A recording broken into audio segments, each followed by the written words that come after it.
आगच्छन्तु सरलरूपेण संस्कृतं पठामः। सरल संस्कृतम की श्रृंखला में हम आपके लिए आज लेकर आए हैं अध्याय नंबर 4 की व्याख्या। तो आइए हम अध्याय नंबर 4 को अच्छे से समझते हैं। अध्याय 4 चतुर्थ अध्याय का शीर्षक है सुभाषितानि, सुभाषितानि, सुभाषितानि, सुभाषितम, सुभाषिते, सुभाषितानि। तो अब हम सुभाषित का अर्थ क्या होता है, सु का अर्थ क्या होता है, जैसे आपने हिंदी में सीखा होगा, सु माने अच्छा, भाष माने क्या होता है, बोलना होता है। अच्छी अच्छी बातें जो होती है वो होती है सुभाषितम, ठीक है। और सुभाषितम को अगर हम संस्कृत में देखें तो सुष्ठु भाषितम, सुभाषितम। और यहाँ पे लिखा सुभाषितानि, ये क्या है, प्लूरल नंबर है, एक से अधिक अच्छी अच्छी बातें सुभाषितानि कहलाती है ना।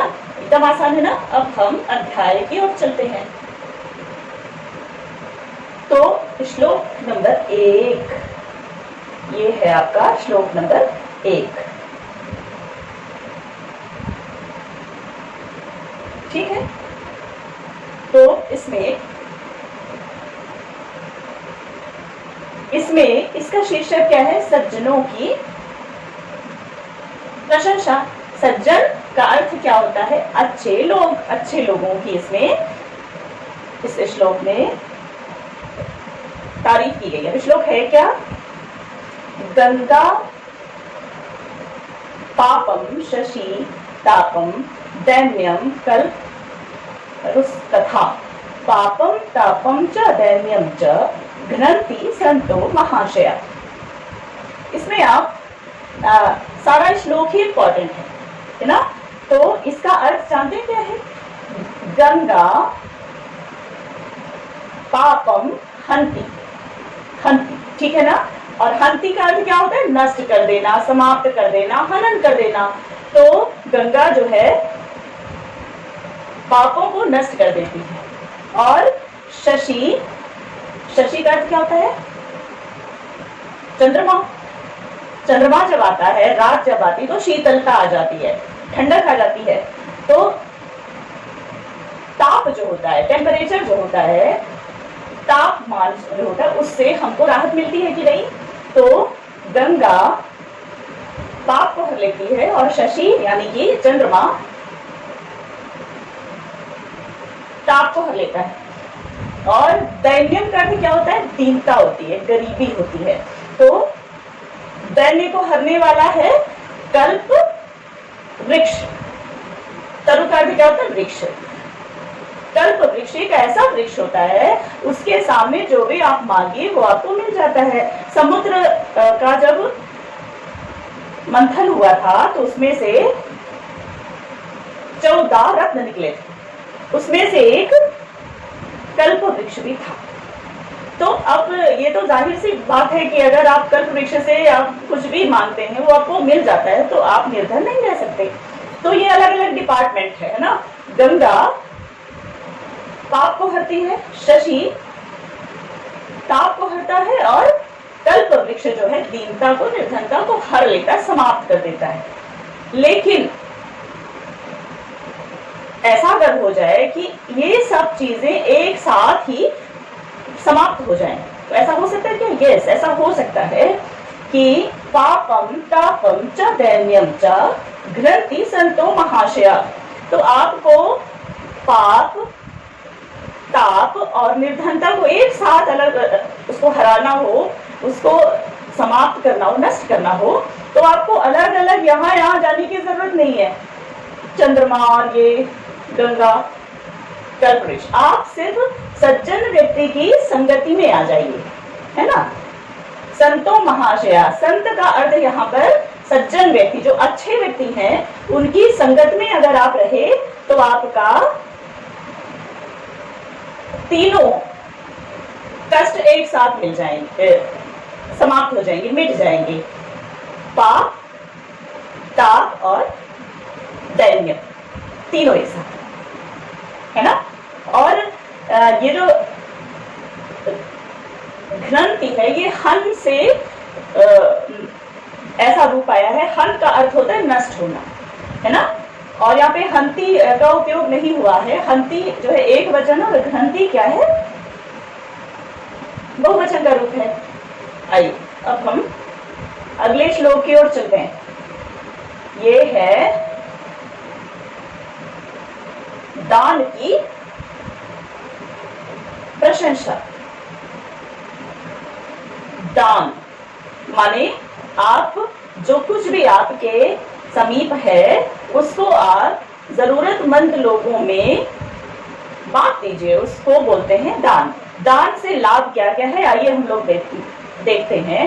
दानेन भूतानि वशीभवन्ति, दान से सभी जीव वश में हो जाते हैं, प्राणी लोग वश में हो जाते हैं। दानेन वैराण्यपि नाशम, दान से वैर भाव जो होता है, शत्रुता जो होती है, उसका भी विनाश हो जाता है। और फिर क्या होता है, दानई है परोपि बंधुत्व उपैति। पर का अर्थ क्या होता है, दूसरा होता है, पराया, है ना।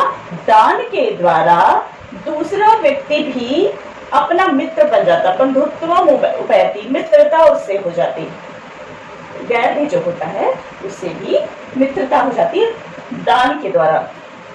और एक और फायदा उससे होता है, दानम ही सर्व व्यसनानि हन्ति, है ना। तो दान से जितनी भी अंदर की हमारी बुराइयां है ना, सब क्या होती है, नष्ट हो जाती है। क्योंकि दान देना एक अच्छाई है। एक अच्छाई आपने अपना ली ना, तो अंदर की सारी जो विकार होते हैं हमारे, बुराइयां, वो सब नष्ट हो जाएंगी, अच्छाइयां आती जाएंगी, है ना। तो इसलिए दान देना चाहिए। श्लोक नंबर 3। और इसको आप देखिए, संस्कृत को हमेशा बहुत आप मुश्किल मत समझिए, और उसे अपनत्व आप मानेंगे तो आपको बहुत अच्छे से समझ में आएगी। संस्कृत सबसे अधिक सुमधुर भाषा है। तीसरा है उद्यम प्रशंसा। उद्यम का अर्थ क्या होता है, मेहनत, है ना। तो श्रम का तारीफ की गई है इसमें। नात्युच्च शिखरो मेरुर्नाति नीचम रसातलम, व्यवसाय तृतीयानाम ना व्यापारो महोदधि। न अति उच्च शिखरो, जो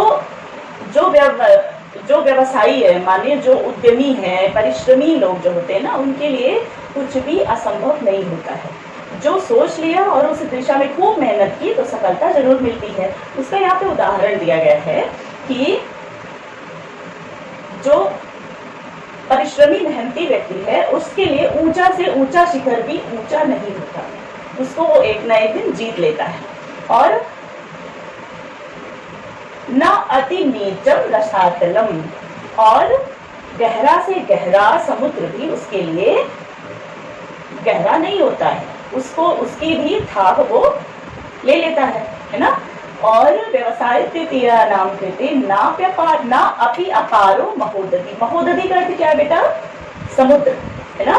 तो जो मेहनती लोग हैं उनके लिए महासागर भी अपार नहीं होता, मतलब उसको भी वो लोग पार कर जाते हैं, है ना। इसको और अच्छे से एक बार समझेंगे। जो मेहनती लोग हैं उनके लिए ऊंचा से ऊंचा शिखर, नीचा से नीचा, गहरा से गहरा समुद्र और अपार से अपार महासागर भी असंभव नहीं है। सबको वो, सबके ऊपर विजय हासिल करते हैं। तो इस श्लोक से हमने क्या सीखा कि हमें मेहनत से घबराना नहीं चाहिए, हमको अपने लक्ष्य की ओर खूब मेहनत करनी चाहिए, उससे हमको सफलता अवश्य मिलेगी। अब श्लोक नंबर 4, ये क्या है, इसमें वीर लोगों की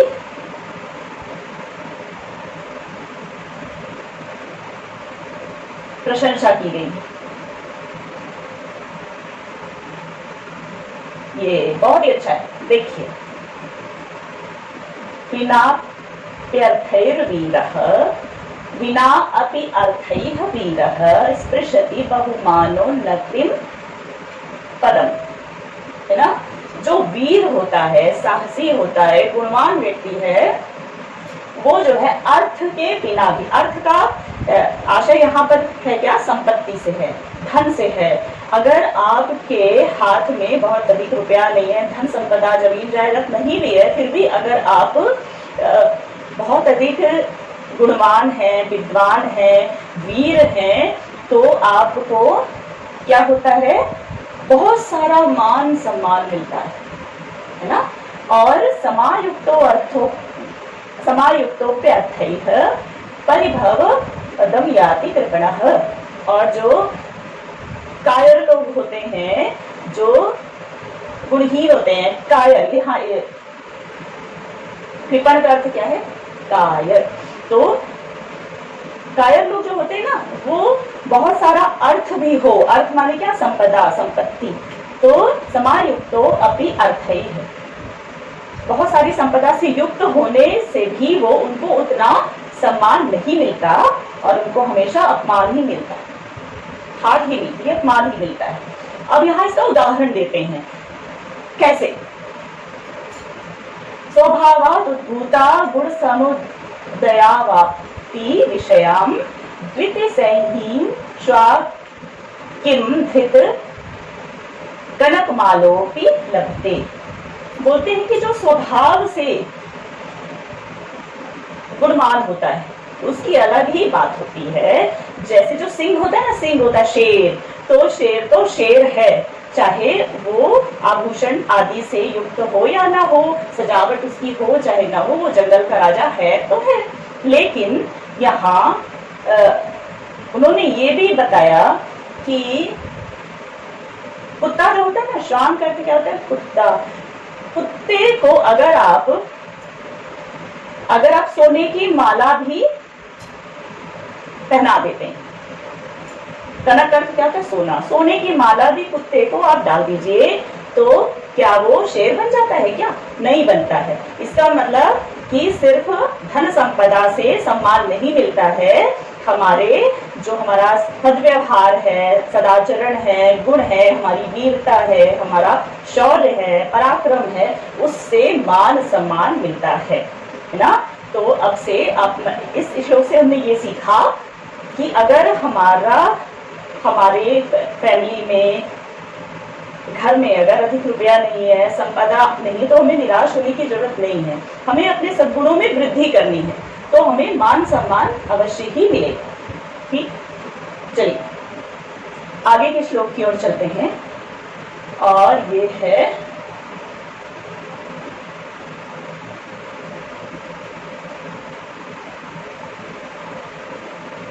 गुणों की प्रशंसा। अब देखिए, गुणाः कुर्वन्ति दूतत्वं दूरेऽपि वस्तां सतां केतकी गंधम आघ्राय स्वयं आयान्ति पदाः। इसका अर्थ क्या होता है, पद का अर्थ क्या होता है, भौरा। भौरा होता है, एक इंसेक्ट होता है, कीड़ा होता है ब्लैक, वो, ठीक है। और केतकी एक फूल होता है, आघ्राय का अर्थ होता है सूंघ कर, ठीक है। अब ये श्लोक के अर्थ में चलते हैं। गुण जो हमारे होते हैं वो हमारे लिए दूत का कार्य करते हैं, दूत का कार्य करते हैं। दूत लोग होते हैं ना, मैसेज ले जाते हैं आपका। तो अगर आप गुणवान है ना, तो आपको अपने मुंह से बताने की जरूरत नहीं होगी। आप गुणवान हैं तो आपके गुणों के विषय में आपके जो ख्याति है वो अपने आप फैल जाएगी, लोगों को अपने आप मालूम हो जाएगा कि आप कितने अच्छे, कितने गुणवान हैं, है ना। दूर रहने से भी सज्जन लोग जो होते हैं, अच्छे लोग होते हैं, उनके जो अच्छाइयाँ होती है वो अपने आप फैल जाती है, उनको बताने की जरूरत नहीं पड़ती है। और जैसे केतकी नामक जो फूल होता है ना, वो अपने आप अपनी खुशबू विशेषता के बारे में समझाता बताता किसी को नहीं है, उसको उसकी जो अच्छी सी मीठी सी सुगंध होती है ना, उसको सूंघ कर भौरे अपने आप वहां पर आ जाते हैं। है ना। तो जैसे होता है ना कि अपने आप अपने विषय में आप समझाने लगते हैं, अनेक लोगों की ऐसी आदत होती है कि मैंने ये कर दिया, मैंने वो कर दिया, मैं ये हूँ, मैं वो हूँ। ऐसा आपको अपने मुख से समझाने बताने की जरूरत नहीं है। अगर आप अच्छे हैं तो आपकी जो फेम है, कीर्ति है, वो अपने आप फैल जाएगी, लोगों को अपने आप मालूम हो जाएगा कि आप क्या है। ठीक है ना। तो अब यहाँ भी हमने ये सीखा कि हमें अपने सद्गुणों में वृद्धि करनी है ना। हमको जो है उसके लिए दिखावा नहीं करना है, वास्तव में अंदर से अपने सद्गुणों में वृद्धि करनी है। चलिए अब ये छठा श्लोक वाग्भूषणम, बहुत ही अच्छा, बहुत ही इंपॉर्टेंट, एग्जाम के हिसाब से भी, दृष्टि से भी बहुत इंपॉर्टेंट। वाग्भूषणम, वाग का अर्थ क्या होता है? वाणी। भूषणम का अर्थ क्या होता है? आभूषण होता है, गहना। वाणी रूपी आभूषण। आइए इसके विषय में हम लोग जानते हैं। यहां पर कहते हैं कि यूरा न विभूषयन्ति पुरुषम हारा न चंद्रोज्ज्वलाः, है ना। पुरुष का अर्थ यहाँ पे क्या होता है? व्यक्ति, इंसान जो है, मानव जो है, तो वो आभूषणों से सुशोभित नहीं होता है। केयूर का अर्थ यहाँ पर, ये जो वहां पे लिखा हुआ है, केयूर एक आभूषण होता है यहाँ का, आर्मलेट कहते हैं उसको, बाजू बंद, तो वो है हार इत्यादि, ये सब आभूषण है ना। तो आभूषणों से व्यक्ति की शोभा नहीं होती है। न स्नानम न विलेपनम न कुसुमम न अलंकृता मूर्धजा। मूर्धजा का अर्थ क्या होता है? बाल, बाल। तो बोलते हैं कि सिर्फ इतना ही नहीं, आपने अच्छे से स्नान किया, आपने बहुत अच्छे अच्छे क्रीम वगैरह लगाई, और आपने फूलों से श्रृंगार कर लिया, आपने बहुत अच्छी हेयर स्टाइल बना ली, ना अलंकृता मूर्धजा, तो उससे भी आपकी शोभा नहीं बढ़ेगी। तो फिर सवाल उठता है कि तो फिर शोभा किससे बढ़ेगी? तो इसका जवाब क्या है? वाणी क्या? वाणी एका, वाणी एका, वाणी एका, एक वाणी से। समलंग करोति पुरुषम या संस्कृता धार्यते। व्यक्ति की शोभा उसकी वाणी से होती है, या संस्कृता धार्यते। सिर्फ वाणी से नहीं, आप वाणी से आप बोल रहे हैं, आप कुछ भी गाली बोल रहे हैं तो आपकी शोभा नहीं बढ़ेगी। संस्कृता धार्यते, संस्कार युक्त वाणी होनी चाहिए, अच्छे शब्दों का उपयोग होना चाहिए, लहजा अच्छा होना चाहिए, मीठी वाणी होनी चाहिए, उसमें विनम्रता होनी चाहिए। तो अगर आप अच्छी वाणी के आप मालिक हैं, आप अगर आपको अच्छा सा बोलना आता है तो वही आपकी शोभा है। ना अच्छी हेयर स्टाइल, ना अच्छे अच्छे ड्रेसेस, ना अच्छे क्रीम वगैरह, इस सब से किसी से शोभा नहीं। अच्छे अच्छे माला, गहने वहने, इससे किसी से शोभा व्यक्ति की नहीं होती है। किससे होती है? अच्छी वाणी से होती है। फिर वो उन्होंने इसकी विशेषता बताई। वो बोलते हैं क्षीयन्ते खलु भूषणानि सततम वाग्भूषणम भूषणम। बोलते हैं कि अन्य जो आभूषण है वो एक ना एक दिन नष्ट हो जाने वाले हैं, लेकिन सततम वाग्भूषणम भूषणम, बोलते हैं कि वाणी रूपी जो आभूषण है वो कभी भी नष्ट नहीं होता, वो हमेशा अनवरत होता रहता है, चलता रहता है, आपकी शोभा को हमेशा वो बढ़ाता रहता है। तो इस श्लोक से हमने अब क्या सीखा कि हमको अपनी वाणी में मधुरता लानी है, अच्छे शब्दों का उपयोग करना है, गाली इत्यादि नहीं देनी है, और ऊंची आवाज में चिल्ला चिल्ला के किसी को बात हमें नहीं करनी है। हमें अच्छे शब्दों के उपयोग के साथ आराम से धीरे से अपना जो हमारा मंतव्य है पक्ष उसको रखना चाहिए। ठीक है, उम्मीद है आपने सीखा होगा ये से। और अब है क्या? क्षमा। क्षमा के विषय में बताया गया है, क्षमा शस्त्रम करे यस्य दुर्जनः किम करिष्यति अत्रिणे पतितो बहिनी स्वयमेवोपशाम्यति। यहाँ पे बहिनी का अर्थ क्या है? अग्नि। स्वयं एव उपशाम्यति, अग्नि अपने आप शांत हो जाती है। इसका अर्थ ये, इसको अंडरलाइन कीजिएगा, जिसके हाथ में क्षमा रूपी शस्त्र है, शस्त्र का अर्थ क्या होता है? हथियार। क्षमा रूपी हथियार जिसके हाथ में है, दुष्ट व्यक्ति उसका क्या बिगाड़ लेगा?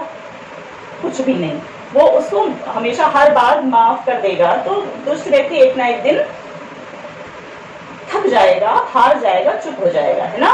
जैसे अब यहाँ पे उदाहरण देते हैं, जैसे अत्रिणी, ऐसी भूमि जो है जहाँ पे घास फूस इत्यादि ना हो, केवल मिट्टी मिट्टी हो, ऐसी भूमि में अगर अग्नि गिर जाए तो अपने आप ही शांत हो जाती, स्वयं एवं शाम्यति, खुद ही ठंडी हो जाती। तो अब हमने ये भी सीखा, किसी से हमको जल्दी रिएक्ट नहीं करना है, बदला नहीं लेना है, हमें सबको माफ करते हुए जाना चाहिए। हम जब रात में सोने जाते हैं तो ईश्वर के सामने हमको बोलना चाहिए कि हमने, ईश्वर हमने सबको माफ कर दिया। और ये मित्र स्वरूपम, मित्र प्रीति रसायनम नयन योरानंदनम चेतसः पात्रम यत् सुख दुखयो सह भवेन मित्रेण तत् दुर्लभम, है ना। मित्र के विषय में बताया गया है। अब आप लोगों की उम्र में जो है मित्र जो होते हैं, फ्रेंड होते हैं, वो सबसे ज्यादा इंपॉर्टेंट होते हैं ना। तो ऐसे स्थिति में आपको सच्चे मित्र को जानना अत्यंत आवश्यक है। तो आप देखिए अपने मित्रों को, सच्चा मित्र वो होता है जो आपसे अत्यंत स्नेह रखता है और उसकी आंखों में आपके लिए आनंद, आपसे मिलते ही उसकी आंखों में आनंद भर जाता है, स्नेह भर जाता है, प्रेम भर जाता है, और वो सुख में भी साथ में रहता है और आपके विपदा में, दुख में भी हमेशा साथ रहता है। लेकिन आगे वो क्या लिखते हैं? तद दुर्लभम, ऐसा मित्र आसानी से नहीं मिलता, दुर्लभम, आसानी से ऐसे मित्र नहीं मिलते हैं। ये चान्य सुहृदः समृद्धि समेत द्रव्याभिलाषाकुला स्ते सर्वत्र मिलन्ति, तत्र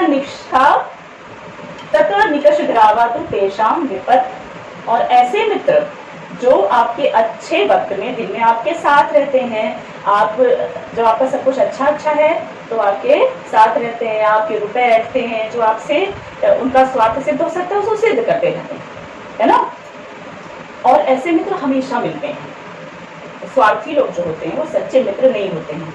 तो उनके मित्रता की कसौटी जो होती है ना, निकष ग्रावा का अर्थ क्या होता है? कसौटी। वो आपने जो है, जब आप ज्वेलर्स के यहाँ जाते हैं, सोने की दुकान में, तो उनमें एक पत्थर रखे जाते हैं ब्लैक, जब आप सोना लेके जाते हैं, ये आप ले लीजिए, उसके उसको रुपए दे दीजिए, बेचने जाते हैं तो वो सोने को उसके ऊपर घिसते हैं, उससे वो समझ में आता है कि वो असली है कि नकली है। तो मित्रता की कसौटी क्या होती है? विपत्ति। आप जब विपदा में हो और उस वक्त जो आपका साथ दे दे, वही आपका सच्चा मित्र होता है। तो इस श्लोक को सीखने के उपरांत मुझे उम्मीद है कि अब आप अपने मित्रों को एक बार फिर से अवलोकन में रखेंगे और आप देखेंगे कि आपका सच्चा मित्र कौन सा है। तो आप सच्चे मित्र का ही साथ लीजिए। और अब हम अगले श्लोक की ओर चल रहे हैं। स्वभाव महिमा, स्वभाव है ना, स्वभाव जिंदगी में सबसे अधिक इम्पोर्टेंट है। आपका स्वभाव अच्छा होता है तो आपके बहुत सारे मित्र होते हैं, सब आपसे स्नेह रखते हैं। स्वभाव अगर गड़बड़ हुआ तो फिर आप अकेले रह जाने वाले हैं। आइए हम देखते हैं श्लोक इसके विषय में आपको क्या सिखाते हैं। सर्वस्य ही परीक्षन्ते स्वभावान्यतरे गुणाः अतीत्य ही गुणान सर्वान स्वभावो मूर्धनि वर्ते। मूर्धनि का अर्थ है सबसे ऊपर, है ना, सबसे ऊपर, सबसे श्रेष्ठ गुण जो होता है वो क्या होता है? स्वभाव। बोलते हैं कि व्यक्ति की परीक्षा केवल उसके स्वभाव से होती है, अन्य किसी भी गुण से उसकी शोभा नहीं होती। ना इतरे गुणाः, दूसरे अन्य गुणों से शोभा नहीं बनती है। किससे बनती है? केवल उसके स्वभाव से। और इसलिए सभी जो जो आपकी अच्छाइयाँ हैं, गुण हैं, वो तो है ही, उनको तो आप संजो के रखिए, लेकिन आप स्वभाव को सबसे अधिक महत्व दीजिए। आपका स्वभाव कभी गड़बड़ नहीं होना चाहिए, उसमें रुक्षता नहीं आनी चाहिए, उसमें तेजाई नहीं आनी चाहिए, सबसे मिल के रहिए, सबसे अच्छा व्यवहार करिए, है ना, सबकी हेल्प करिए, ये आता है अच्छे अच्छे स्वभाव के अंतर्गत। तो अपना स्वभाव आप अच्छा रखेंगे तो आपकी गिनती एक अच्छे व्यक्ति में होती है, ठीक है। और अल्पज्ञ स्वभाव, अल्पज्ञ का अर्थ क्या होता है? अल्प का अर्थ क्या होता है? थोड़ा। ज्ञ का अर्थ होता है जानने वाला। थोड़ा जानने वाला जो होता है कैसा होता है, इसके विषय में इस श्लोक में समझाया गया है।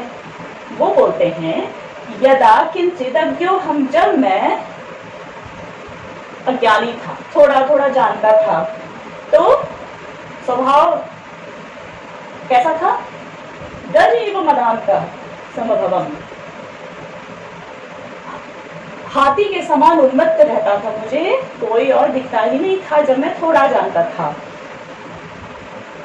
तदा सर्वज्ञोऽस्मीत्य भवदवलिप्तं मम मनः, तदा सर्वज्ञो अस्मि इति अभवत लिप्तम मम मनः। जब मैं थोड़ा जानता था तो मैं हाथी के समान उन्मत्त था, कोई मुझको दिखाई नहीं देता था, मैं सोचता था कि मैं सर्वज्ञ हूँ, मैं सब कुछ जानता हूँ, है ना। और फिर क्या हुआ? यदा, जब, है ना, यदा का मतलब क्या था? जब। किंचित, किंचित का अर्थ क्या होता है? थोड़ा थोड़ा। जब थोड़ा थोड़ा बुद्ध जन सखाशाद अवगतम, जब मैं थोड़ा थोड़ा विद्वानों के संपर्क में आया, ना, बुद्ध जन माने क्या? विद्वान, उनके संपर्क में आया, तदा मूर्खोस्मि इति, मूर्खः अस्मि इति, जब मैं विद्वानों के संपर्क में आया तब मुझको समझ में आया कि अरे मैं तो बिल्कुल क्या हूँ? मूर्ख हूँ। तो जड़ एवं मदों में व्यपगता है, मेरा घमंड, है ना, मद माने क्या था? घमंड। घमंड का बुखार जो था, या मेरा जो अहंकार था, घमंड था, वो जो है बुखार के समान है। ज्वर माने क्या था? बुखार। ज्वर के समान व्यपगता है, कर गया, चला गया, अल्पज्ञ, है ना। तो इसलिए जो भी देखो, इसका श्लोक का सीखने लायक हिस्सा क्या है? कि संसार में अपार ज्ञान है, तो इसलिए अगर हम थोड़ा भी किसी क्षेत्र में अगर जानने लगते हैं, हमको अहंकार नहीं करना चाहिए, क्योंकि जितना हम जान रहे हैं वो उस ज्ञान का 100वां, 1000वां, लाखवां हिस्सा भी नहीं है, तो इसलिए हमको अपने ज्ञान का घमंड नहीं करना चाहिए, ठीक है। तो ऐसे हमारा ये सुभाषितानि नामक चौथा अध्याय संपन्न हुआ, और जैसे हर एक अध्याय में आपको एक सीख मिलती थी, और यहाँ पर जितने श्लोक हैं उतनी सीखें आपको मिल गई हैं। पहले श्लोक से आपने सीखा कि आपको अच्छे लोगों की संगत में रहना चाहिए। दूसरे श्लोक में आपने सीखा कि आपको दान आदि करना चाहिए। तीसरे श्लोक में आपने सीखा कि आपको खूब मेहनत करनी चाहिए। चौथे श्लोक में आपने सीखा कि आपको वीरता, शौर्य, साहस से युक्त होना चाहिए। पांचवें श्लोक में आपने सीखा कि आपको अपनी महिमा का गान खुद नहीं करना चाहिए। अगर आप गुणवान हैं तो सब लोगों को मालूम हो जाएगा एक दिन कि आप में क्या अच्छाई है। और छठवां वाग्भूषणम, उसमें आपने क्या सीखा कि हमें वाणी रूपी आभूषण से युक्त रहना चाहिए, हमें अपनी वाणी को संयमित और संतुलित रखना चाहिए, अच्छा बोलना चाहिए। और सातवां में क्या सीखा? क्षमा, दूसरों को जो हमारे लिए कुछ गलत कर देते हैं उनको हमें क्षमा करना चाहिए। और फिर हमने उसके अगले श्लोक में हमने फिर क्या सीखा? स्वभाव का सीखा कि हमारा स्वभाव बेहतरीन होना चाहिए, क्योंकि हमारे बहुत, हम अगर विद्वान हैं, धनवान हैं, गुणवान है, लेकिन अगर हमारा स्वभाव अच्छा नहीं है तो हम लोगों के लिए बेकार ही साबित होते हैं। और आखिरी श्लोक में हमने ये क्या सीखा कि हमें अपने ज्ञान का घमंड नहीं करना चाहिए। तो स्टूडेंट्स, मुझे उम्मीद है कि आपने इस अध्याय से बहुत सारा कुछ सीखा होगा। तो केवल इसको एग्जाम के लिए नहीं, अपने जीवन में भी उतारना है और आपको एक अच्छा इंसान बनना है ना। तो इसके साथ ही अध्याय 4 की व्याख्या समाप्त हुई है। अध्याय 4 का अभ्यास आपको अगले वीडियो में मिलेगा, तो आप अगले वीडियो में अभ्यास को हल कीजिएगा। जय हिंद।